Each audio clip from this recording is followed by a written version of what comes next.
واعبدوا الله ولا تشركوا به شيئا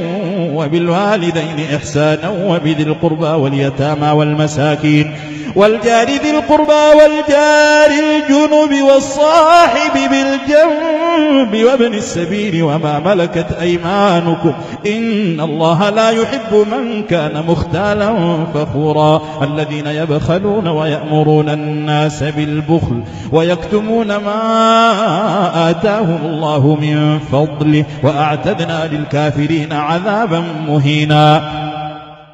والذين ينفقون أموالهم رئاء الناس ولا يؤمنون بالله ولا باليوم الآخر ومن يكن الشيطان له قرينا فساء قرينا وماذا عليهم لو آمنوا بالله واليوم الآخر وأنفقوا مما رزقهم